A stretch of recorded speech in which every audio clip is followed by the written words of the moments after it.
Atreus, follow me. Sorry, I got distracted.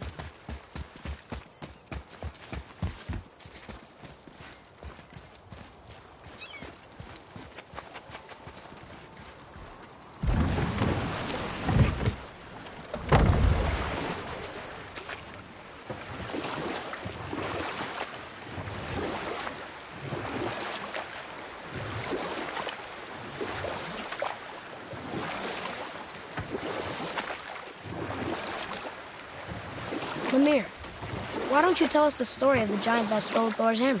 Happily, my boy.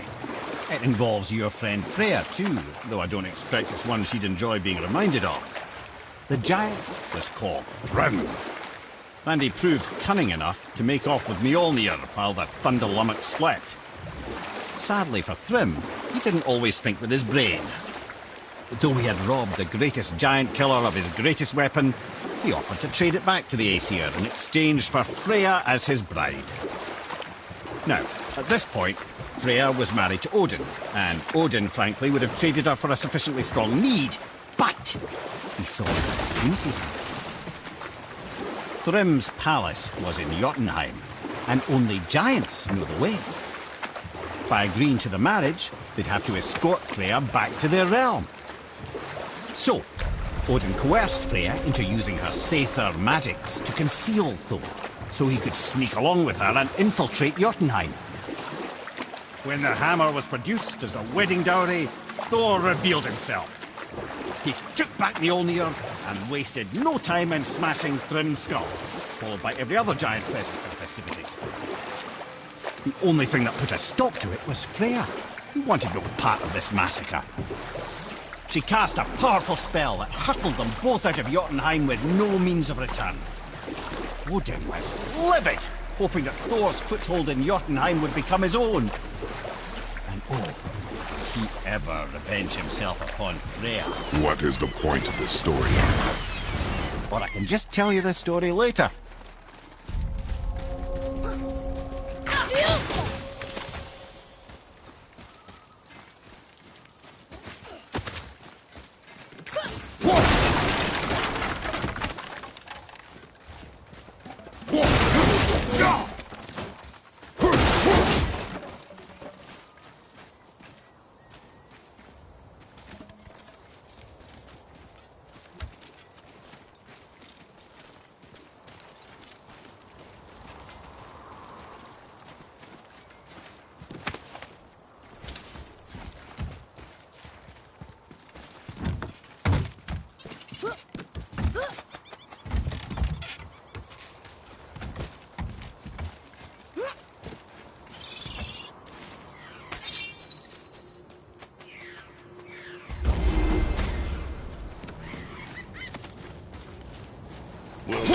Decided to show.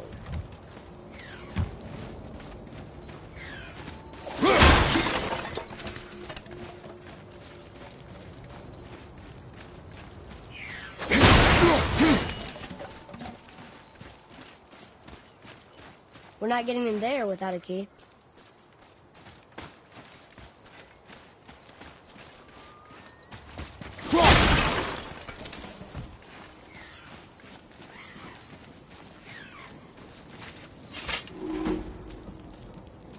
Talk to this here ring. What? I can't hear thoughts from rings, Brok. It's talking to me! It's Andvari! Ha! Knew it. He says he went to the Velnder mines to observe his mistake, but then the Soul Eater attacked, so as he was being ripped apart, he cast a spell that removed his soul and put it in this ring. And then he... What about all his stuff? Huh? Andvari had a workshop here with all sorts of posh doodads and ornatery tools, and one beaut of a hammer. You make mention of it still in there?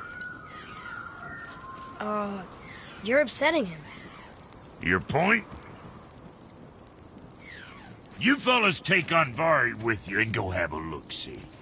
If you find his hammer, I'll whip up something real nice for you.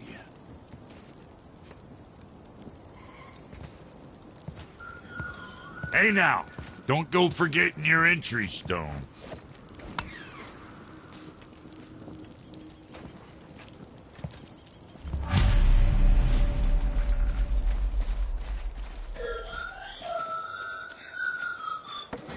Anvari isn't happy about us taking his stuff. I do not care. I'm not gonna tell him that.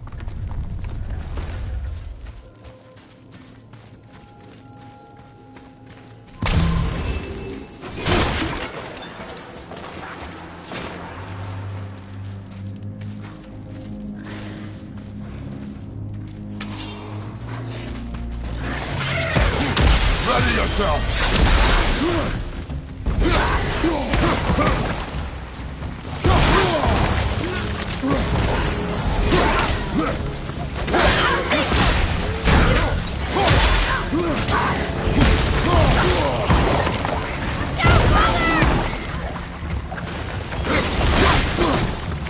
Look out behind you! From behind!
Our enemies are strong.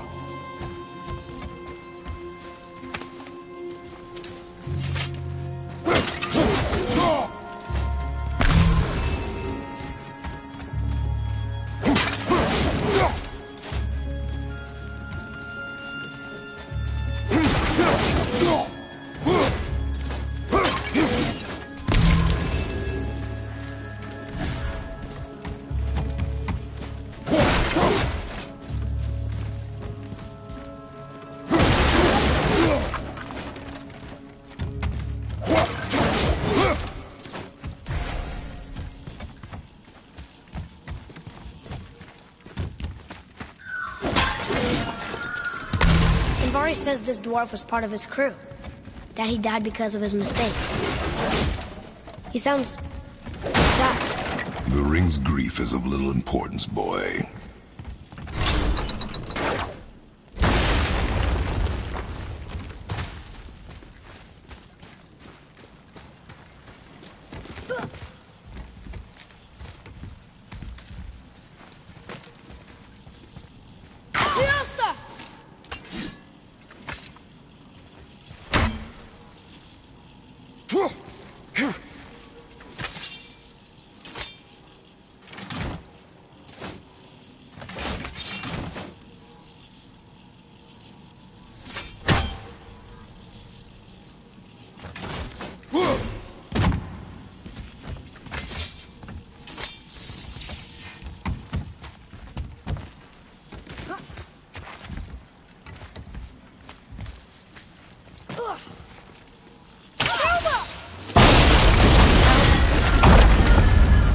Oh, he did not like that. He's warning us not to go down there. Stop listening to the ring, boy. Cannot be trusted.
what for?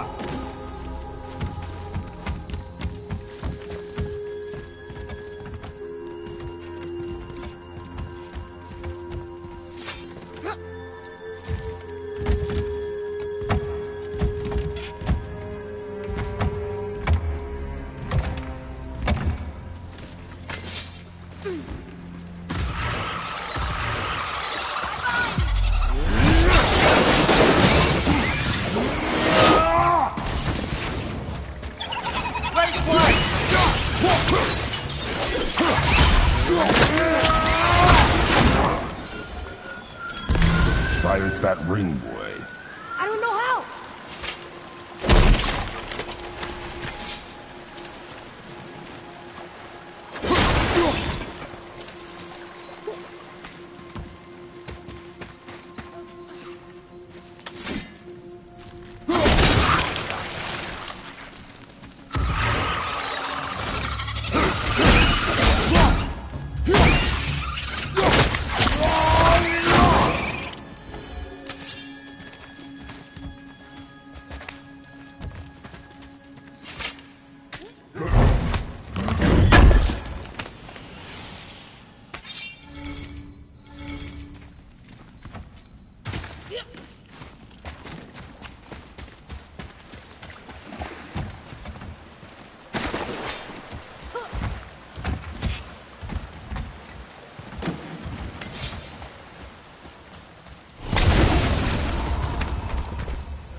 A soul eater. And a traveler. Guard up.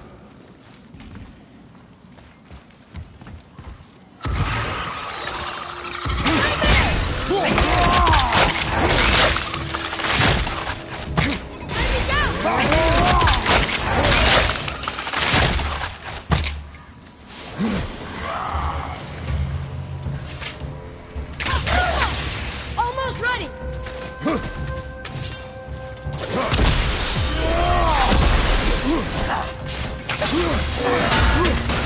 Ready anyway.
Done.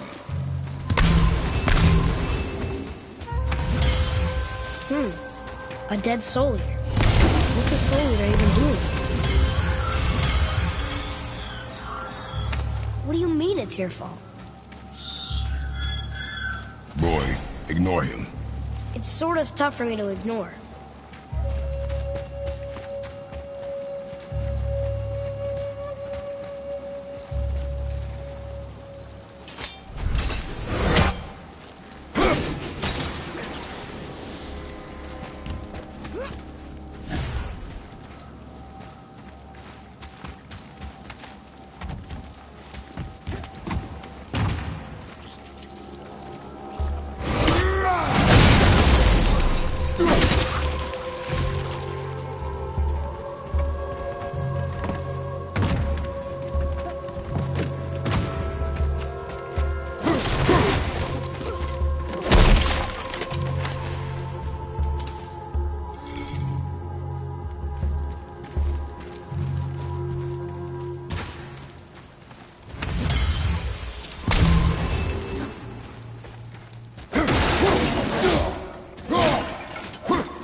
Workshop is up there. But I know. Don't trust the talking ray.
Focus up!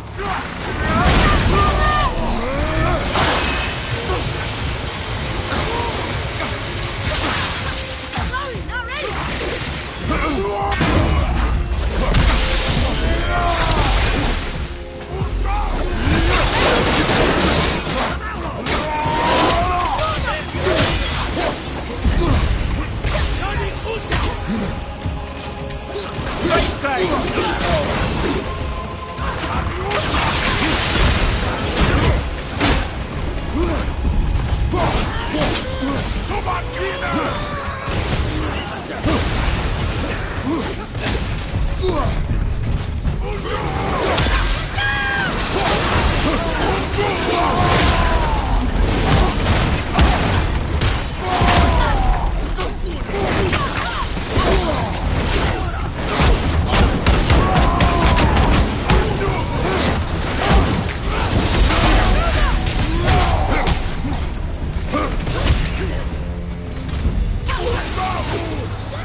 Father, please, just listen.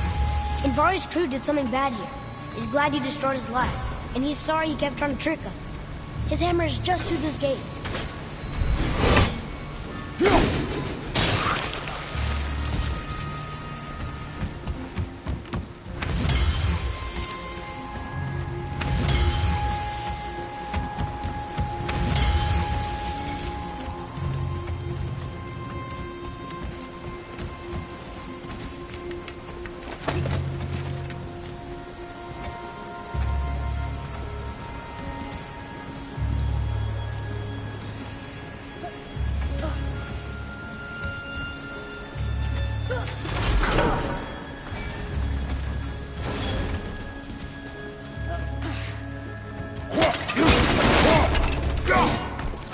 Boy, over here.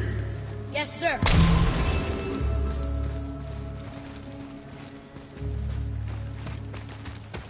Okay, that's going in the journal.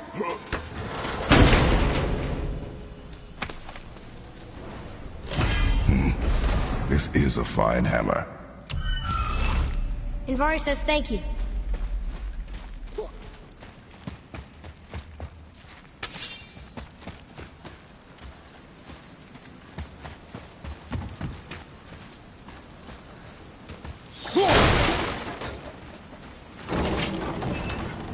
Can we keep him? We will talk to the blue one.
Find that hammer? Here. The alchemist's hammer. His spirit is a nuisance. Yeah. Anvari always was an asshole. Hell of an alchemist, though. Hand him over here and I'll melt him down. What? You're going to melt down your friend? A trapped soul's what I need to give your reward some extra oomph. You don't want it? Father, we can't do that. Here, you hold on to him. He's really useful, I promise. Fine. So long as he proves his worth.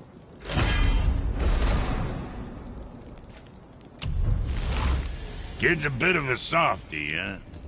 Well, he'll grow out of it.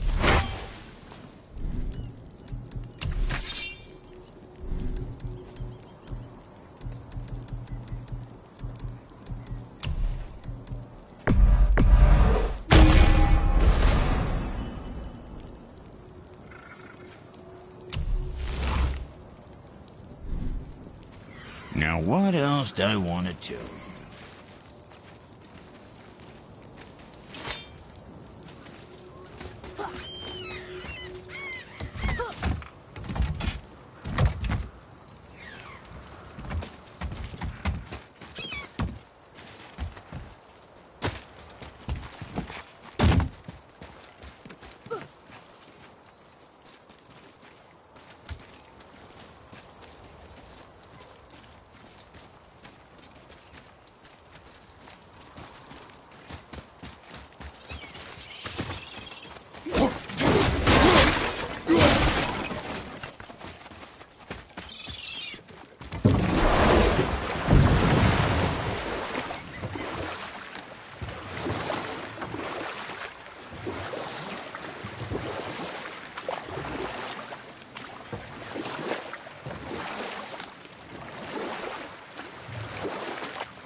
Let's see, from the cunning. Where were we? You are coming to the point. Ah, yes. Well, for Thrym, the lesson would be to keep his priorities straight. For Freya, it's that doing good has a price. For Thor, it's that no object of power makes you what you are. And if what you are is the biggest butchering bastard in the Nine Realms, nobody can take that away from you.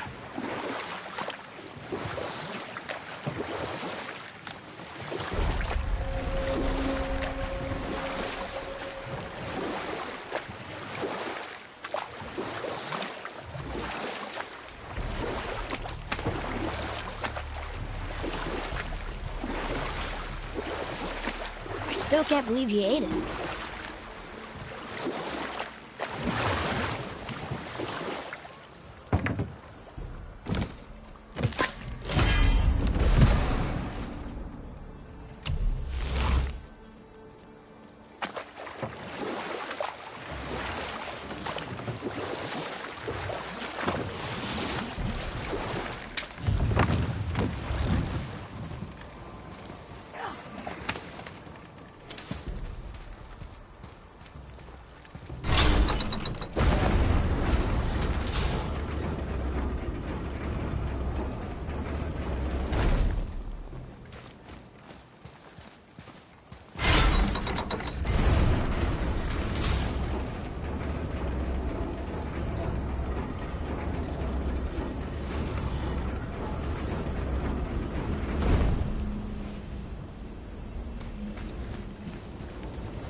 If I'm not mistaken, we've yet to discuss the tale of the giant Bergelmir.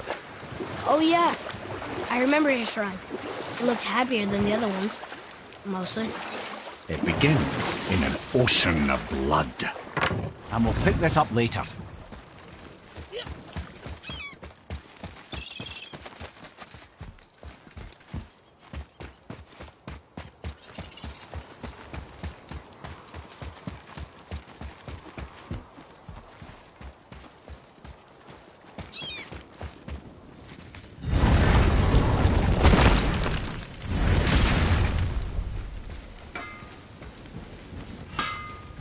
So what'd you find out there?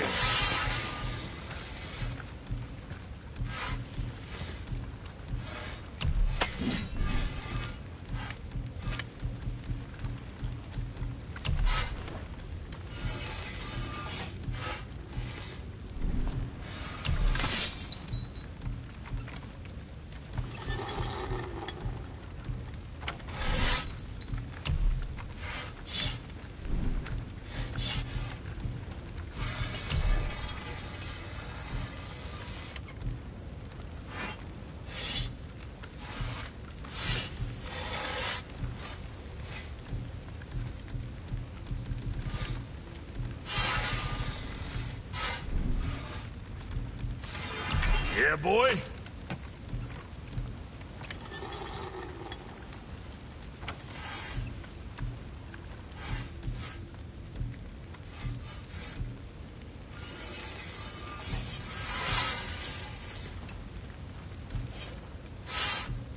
You think what you want? Come back soon with more crap you found.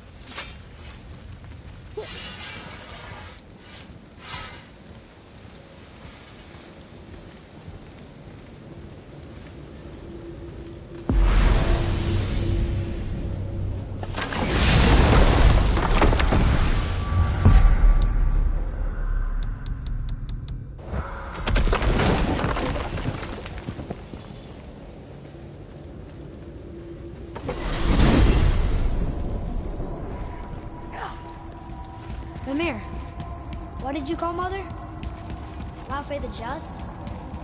Did you know her? I never had the pleasure. Laufey was a rumour in the halls of Asgard. A giantess warrior who thwarted many an Aesir god's plans. Freeing those who they would enslave, feeding those who they would starve, generally making a nuisance of herself in the most noble of ways.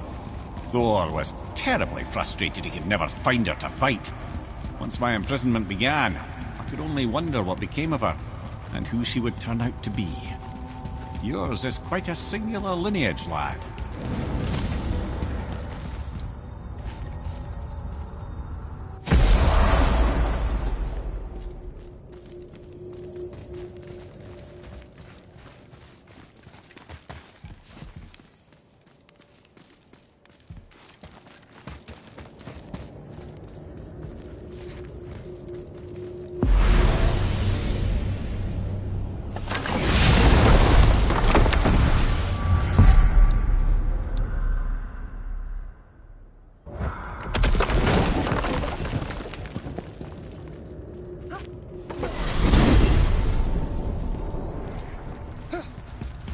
Mimir, why do you have Bifrost crystals in your eyes? A loving gift from the giants. Since I used to do so much traveling between realms, they thought it would be more convenient for me than having a crystal I could lose. Did it hurt? No, because I wisely fortified myself with 16 cups of Billow Maiden's ale. Got so inebriated I tried convincing the giants to put them in my nipples instead. Almost talked them into it too. Can you imagine? Mimir of the Bifrost teats. Ah, those were the days. Okay, I'll stop now.